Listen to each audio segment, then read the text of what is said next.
G'day folks, and welcome to this review of Colonial Twilight, the French-Algerian War, 1954 to 1962. This is volume 7 in GMT's coin series, and I want to begin by saying, wow, this is the most engaging of all the coin titles I've played. Now there are currently 9 volumes in the coin series, with 3 more volumes planned or in development, not yet released. I haven't played Cuba Libre, and I haven't played the recently released Gandhi. But of the 7 volumes that I have played, this is the most engaging. It keeps both players. It's the 2-player coin release. All other releases are really focused on 4 different factions. This just has the 2 factions, the French or government forces and the FLN, the insurgency in Algeria. And because there's only 2 players, and because both players are active on every card play, I'll talk more about this in a moment, you are constantly engaged. You are engaged in every turn. You are doing something on every card action. With a normal coin series, for those of you who aren't familiar, a card will come out and it will have an order of initiative or activation up the top. And only 2 players, or up to 2 players, will be active on that card play. The first 2 players who are active have their turn. They then become ineligible for the next card play. And on that next card play, the 2 other players may have their turn. I say may, they can pass if they want. In Colonial Twilight, you have the potential to be active on every turn. There is no order of activation at the top of a card. Instead, you flip a card over, and at the start of a scenario, the FLN will go first. And they will choose what to do with that card, whether to play the event, do an ops, special action, and so forth. And then the other player will always get the opportunity. At the start of a scenario, it'll be the government player taking that second action. But then based on what the players do, they don't become inactive. They move to this bottom little box of the map where they become either first eligible or second eligible for the subsequent turn. So you'll see this little chart, a little initiative track down the bottom. Both players are always eligible on each card. If the first player picks an event, they remain first eligible for the next card to come out. And immediately, when I read this, we were thinking, well, they can just do event. And yes, that's the case. In many cases, though, the events are very similar to other coin games. We found, and I don't know if we were just imagining it, but more often than not, many of these events reflect the typical ops that you would perform. For example, one of the events I played in our last game was to do 2 limited march operations. I could have just done the execute ops move. As it turned out, my opponent did his ops and special activity, so I did the event to kind of do a less full ops and special. So the first player will pick an event. The second player then has to pick a space adjacent to where their initiative marker is. So if the first player picks, for example, execute op only, the second eligible player can't pick event or the op and special. They can either pass or do a limited operation. And so this drives the gameplay with every single card. As I said, both players are active on every single card. So a card comes out, first player, second player. A new card comes out, first player, second player, constantly throughout the game. This means you're always watching what's going on. There is a very direct confrontation with your opponent. I mentioned, of course, this is a 2-player coin game. And so there is less of that 3rd and 4th player interaction. What I mean by that is, often in the 4-player games, you can have somebody attacking you and ignoring perhaps the lead player. This happened in our last game of Pendragon. There's no chance of that happening here because it's very much direct confrontation, back and forth. You may think that, and this often happens when you play games like Twilight Struggle or Imperial Struggle from what I've heard, where one player will put pieces down, the other player will undo it. And one player will put pieces down, the other player will undo it. We didn't find it to be the case. Both players have very different types of actions. The government, of course, is a big military force in the area. They have French and Algerian troops and French and Algerian police. and they are kind of hard-hitting, particularly in the cities and open areas. The FLN are more the guerrillas that you might encounter in Cuba Libre and those other sort of coin titles, where they can be hidden or active and revealed. And the guerrillas are really pressured to remain hidden as much as possible, but sometimes they have to reveal themselves to perform certain operations and special activities. And because of that difference in player powers, it is not quite the direct back and forth. Both players have different priorities.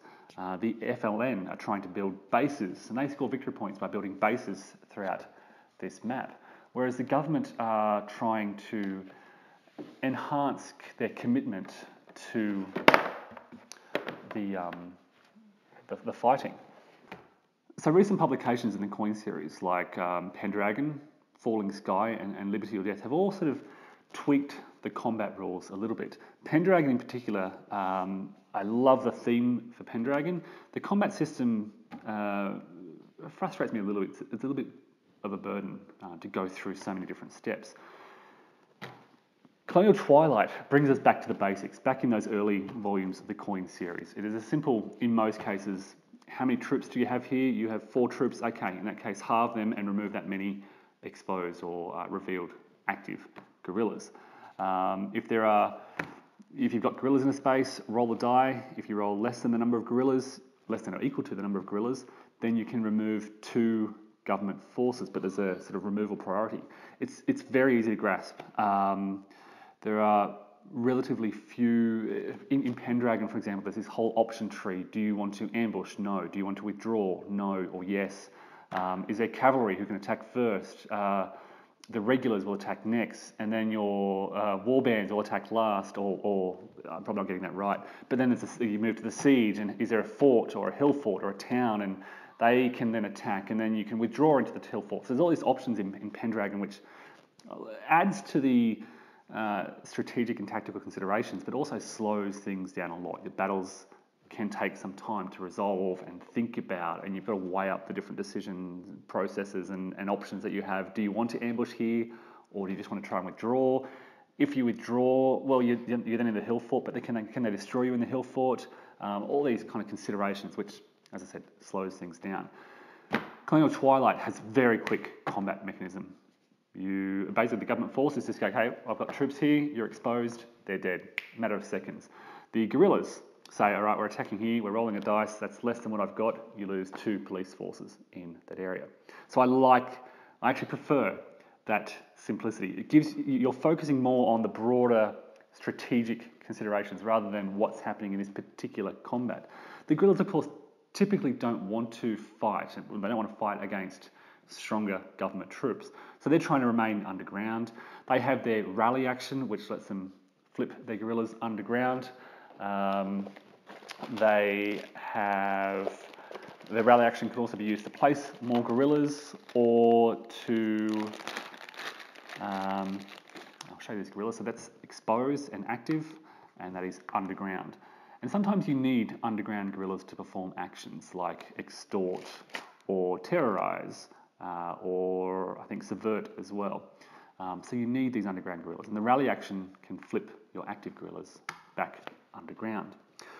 So they use this rally action to bring more troops out to the board, and there's a lot of flexibility here. They can basically place a guerrilla anywhere, in the middle of a city, I believe, a non-support city, of course. So the guerrillas can spread throughout the map, and really that can often be a good strategy, just to spread widely. They can march from area to area. That's often dangerous if they're crossing a border or if they're moving into an area with government support. It's a risky move. They can become exposed from that move. They can attack government forces, and generally they want to do this when the government has weaker forces in the area. If they've got like 1 police force in a base, they can attack. And they can terrorise, and this takes support away from an area. And they're generally wanting to do that in the 3 cities on the board. They also have special activities. They can extort an area to take money, which gains them resources. Everything costs resources. All their main actions cost resources. They can subvert, and this is basically taking Algerian troops off the board, sometimes replacing them with guerrillas, and they can ambush, which helps them in combat. It guarantees the success of a combat and attack roll. Government forces, as I said, are stronger. They can train Algerian troops, and they just basically take these police and throw them on the board quite easily. They can garrison, and this is basically moving police between areas. So the government, again, the big military force, lots of resources, they can move quite freely around the board. Garrison lets them move their police. They also have a troop lift special activity, which lets them move their powerful troops between 3 locations. Some events increase this to, I think, 4 and 5. But of course, the number of their troops is relatively limited. I think there are only 12 total government troops, including 9 French troops and 3 Algerian troops. So they're numerically kind of inferior in that sense, and also a key target for the guerrillas. They have their sweep action, which exposes guerrillas in an area. And typically when that happens, the guerrillas are panicking and they want to either move out of that area or rally to hide again. They have neutralise, which is a powerful way just to remove those active guerrillas, often combined with a sweep. So you can sweep an area and then neutralise that area, and deploy. The deploy action, I can't really recall. Move French pieces among the selected spaces. That's another little movement action. So the government is trying to gain support in areas. During the propaganda phase, they can spend resources to increase support for French authority. And various events and actions will increase their commitment to the war effort. The FLN are trying to reduce that commitment, reduce that support, increase opposition to French colonial rule, all whilst building their bases. Their bases are an important element of the game, but they need to be carefully defended because the French increase their commitment level by destroying those bases. Hopefully that covers the fundamentals. Gameplay, of course, revolves around the deck of cards. You can play short, medium, long scenarios.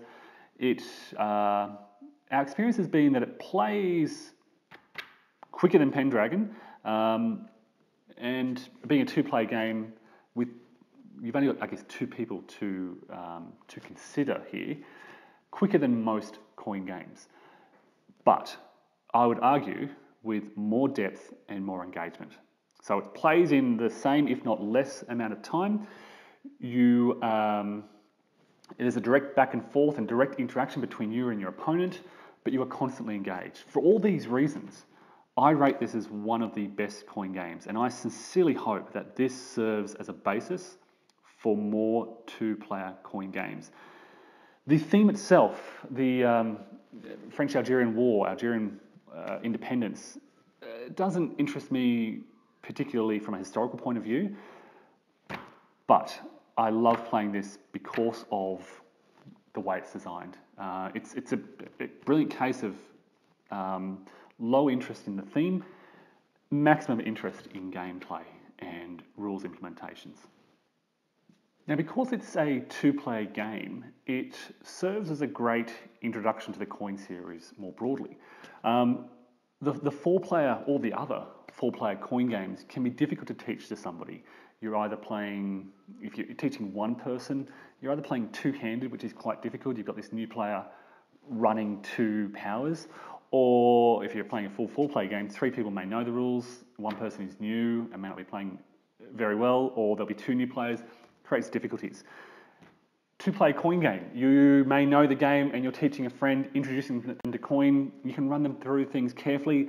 They are more actively engaged and involved than any other coin game. I think I've covered that. The rules are on par with other coin games. Andean Abyss, Liberty or Death. It's easier than Pendragon, easier than Falling Sky, arguably. Something to note for experienced coin players is, as I said, you are active every turn, you are active on every card play. That's a key difference. It uses this initiative track instead of the regular initiative and activation sequence. So yeah, if you've been on the fence about Colonial Twilight, if you're uncertain if coin works in a two-player system, I would argue it absolutely does. Beyond that, I would argue that Colonial Twilight is one of the best volumes in the coin series. I have no reservations about keeping this in my collection, about recommending it to friends for two-player games. I haven't played the solo version of this with the bots yet, so I can't comment on that. But as far as a two-player coin game goes, this is an outstanding production, outstanding design, highly recommended. Colonial Twilight from GMT Games.